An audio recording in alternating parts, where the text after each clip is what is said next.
Poem पढ़ना और appreciation लिखना दोनों अलग चीज हैं। पोयम हमें बताती हैं कि पोएट क्या कहना चाहते हैं, लेकिन एप्रिसिएशन बताता है कि पोएट ने अपनी बात इतनी खूबसूरती से कैसे कही। और शायद इसी वजह से बहुत सारे स्टूडेंट्स पोयम समझ तो जाते हैं, लेकिन एप्रिसिएशन में मार्क्स छोड़ आते हैं।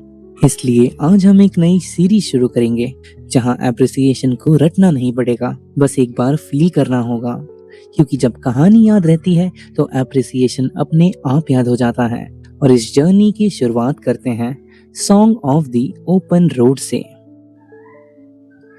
अमेरिका, सुबह के 6 बजे हैं। तुम एक लंबी रोड पर खड़े हो। ना तुम्हें डेस्टिनेशन का पता है, ना ये रोड कहाँ जाएगी उसका। बस सामने 3 बोर्ड लगे हैं। Trust yourself, keep moving, don't wait for the perfect path. तुम सोचते हो ये मैसेज किसने लिखा होगा। तभी पीछे से एक आवाज आती है, रोड का एंड देखना जरूरी नहीं, पहला कदम उठाना जरूरी है। तुम मुड़कर देखते हो और सामने खड़े होते हैं वॉल्ट विटमैन। और इसी एक थॉट के साथ उन्होंने song of the open road poem लिखी। अब सोचो, अगर एग्जाम में तुम सिर्फ इतना लिख के आओ, ये पोएम लाइफ की जर्नी के बारे में है, तो क्या एग्जामिनर पूरे मार्क्स देगा? बिल्कुल नहीं, क्योंकि एप्रिसिएशन में एग्जामिनर पोएम का मीनिंग नहीं, तुम्हारी ऑब्जर्वेशन चेक करता है। उसके दिमाग में एक इनविजिबल चेकलिस्ट चलती है। अबाउट द पोएट है, पोएटिक स्टाइल है, थीम और सेंट्रल आइडिया तो लिखा है ना बच्चे ने, पोएटिक डिवाइस और स्पेशल फीचर्स तो मेंशन है, फेवरेट लाइन, मॉरल मैसेज लिखा है। और लास्ट में अगर तुम्हारा ओपिनियन देख लेता है वो, तो बस तुम्हारे मार्क्स बनते जाते हैं। जैसे जैसे उसे पॉइंट मिलते गए, मार्क्स बनते गए। और हाँ, एक गोल्डन रूल, ये सारे पॉइंट्स अलग अलग लिस्ट बनाकर नहीं, एक नेचुरल पैराग्राफ के फ्लो में लिखने होते हैं। अब एग्जामिनर की चेकलिस्ट हमने समझ ली है, तो चलते हैं हमारी एप्रिसिएशन पे। लेकिन उससे पहले एक काम करते हैं, पूरे एप्रिसिएशन को सिर्फ 1 मिनट में इतना सिंपल बना देते हैं कि बाद में पैराग्राफ देखते ही सब कुछ अपने आप याद आ जाए। सोचो, तुम्हारी मुलाकात अमेरिका के एक पोएट से होती है, वॉल्ट विटमैन। वो बाकी पोएट से थोड़ा अलग होता है। उनका मानना था कि पोएट्री को रूल्स में बांधना नहीं चाहिए, जो दिल में हो उसे फ्रीली एक्सप्रेस कर देना चाहिए। इस वजह से उन्हें फादर ऑफ फ्री वर्स कहते थे लोग। और उनकी ये पोएम भी फ्री वर्स में लिखी गई है, मतलब इसमें कोई राइमिंग स्कीम, राइमिंग वर्ड्स नहीं है। इसलिए पोएम पढ़ते वक्त ऐसा लगता है जैसे कोई दोस्त हमसे नॉर्मल बात कर रहा हो। अब सवाल ये है, पोएट हमें समझाना क्या चाहते हैं? बस इतना, खुद पर भरोसा रखो, अपना रास्ता खुद बनाओ और जिंदगी की जर्नी को खुशी और कॉन्फिडेंस के साथ जियो। अपनी बात को वो इंटरेस्टिंग बनाने के लिए कुछ पोएटिक डिवाइस का यूज करते हैं। उनको याद रखना एकदम इजी है। बस तुम ये नाम याद रखना, प्रिया, PRIA। P से पर्सोनिफिकेशन, R से रेपिटेशन, I से इन्वर्जन और A से एलिट्रेशन। और क्योंकि पूरी पोएम में पोएट ऐसे बात करते हैं जैसे वो सीधा हमसे बात कर रहे हैं, इसलिए ये एक स्पेशल फीचर है जिसे ड्रामेटिक मोनोलॉग बोलते हैं। अब अगर फेवरेट लाइन की बात करें, तो पोएम की पहली line, afoot and light hearted I take to the open road, क्योंकि ये लाइन हमें सिखाती है कि हर नई जर्नी को डर के साथ नहीं, होप और कॉन्फिडेंस के साथ शुरू करना चाहिए। और अगर इस पूरी पोएम का मैसेज एक लाइन में हम बोले, तो believe in yourself, remain fearless and enjoy every step of life. इसी वजह से मेरे ओपिनियन में ये सिर्फ एक पोएम नहीं है, बल्कि लाइफ को पॉजिटिव तरीके से जीना सिखाने वाली पोएम है। और इस एप्रिसिएशन को एंड करने के लिए एक अच्छा सा कोट तो बनता है, the journey of 1000 miles begins with a single step। बस ये सब भी तुम्हारे एप्रिसिएशन में आएगा। तो हमने स्टूडेंट वाली लैंग्वेज समझ ली। अब देखते हैं एग्जामिनर इस बात को आंसर शीट में कैसे देखना चाहता है। तो चलते हैं एप्रिसिएशन की तरफ। पहला पॉइंट है अबाउट द पोएट। तो तुम लिखोगे, song of the open road is written by the famous American poet Walt Whitman. मतलब सबसे पहले हमें पोएट का नाम बताना है, वॉल्ट विटमैन। लेकिन सिर्फ नाम लिखकर आगे नहीं बढ़ना, एग्जामिनर को पोएट के बारे में एक स्पेशल फैक्ट भी चाहिए। इसलिए हम लिखते हैं who is popularly known as the father of free verse. मतलब वॉल्ट विटमैन वो पोएट है जिन्होंने पोएट्री को पुराने रूल्स से आजाद कर दिया, बिना राइमिंग स्कीम के लिखा। आगे तुम लिखोगे, ही believe that poetry should express idea freely without following traditional poetic rules. Simple words में पोएट्री दिल की बात होनी चाहिए, रूल्स की नहीं।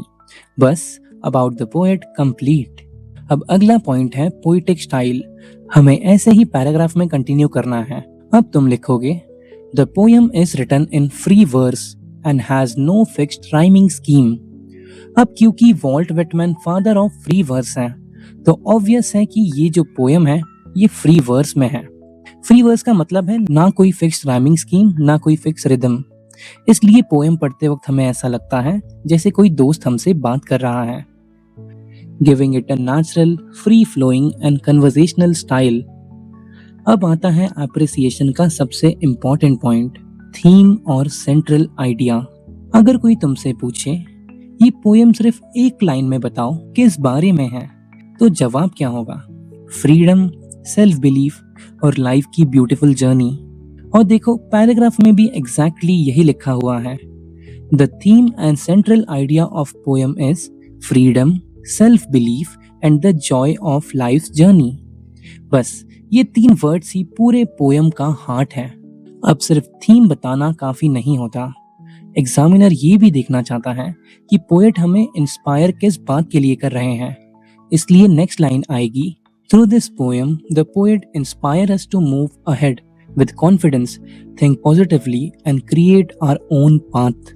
सिंपल वर्ड्स में पोएट बस इतना कहना चाहते हैं, खुद पर भरोसा रखो, पॉजिटिव सोचो और अपॉर्चुनिटीज का वेट मत करो, अपना रास्ता खुद बनाओ। बस यहाँ पर थीम और सेंट्रल आइडिया भी कंप्लीट होता है। अब आते हैं पोएटिक डिवाइस पे। ये वो टेक्निक्स होती हैं जो पोएम को और ज्यादा ब्यूटीफुल बनाती हैं और ज्यादा एक्सप्रेसिव बनाती हैं, जिससे पोएम पढ़ने में बहुत मजा आता है। इस पोएम में बहुत सारे पोएटिक डिवाइस यूज हुए हैं, पर हम कुछ इम्पोर्टेंट 4 ही देखने वाले हैं, जिसका ट्रिक मैंने आपको पहले ही बता दिया है, जो है प्रिया, PRIA, पर्सोनिफिकेशन, रिपीटेशन, इन्वर्जन और एलिट्रेशन।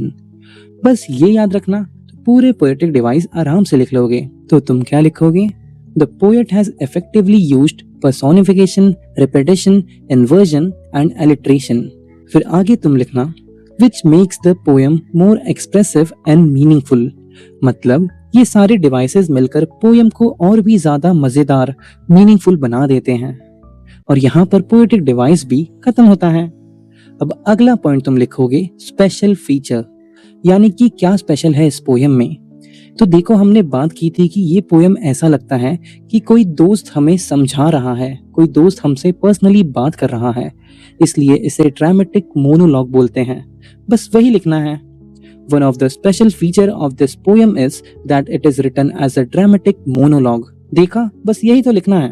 अब ये लिख लिया तो बस इसे थोड़ा और एक्सप्लेन कर दो। In simple, inspiring and conversational language, which make it easy for the readers to connect with the poet's thought. मतलब ये जो पोएम है एकदम सिंपल लैंग्वेज में लिखी गई है, जो हमें इंस्पायर कर रही है, और इसकी स्टाइल एकदम अलग है, एकदम यूनिक। ऐसा लग रहा है हम 1 to 1 बात कर रहे हैं। अब आगे तुम लिखोगे अपनी फेवरेट लाइन, तुम्हें कौन सी लाइन पसंद आई। तो बात यह है कि ज्यादातर लोग सेम फेवरेट लाइन लिखते हैं, जो तुम नहीं लिखोगे क्योंकि तुम्हें थोड़ा हट के दिखाना है अपना पेपर।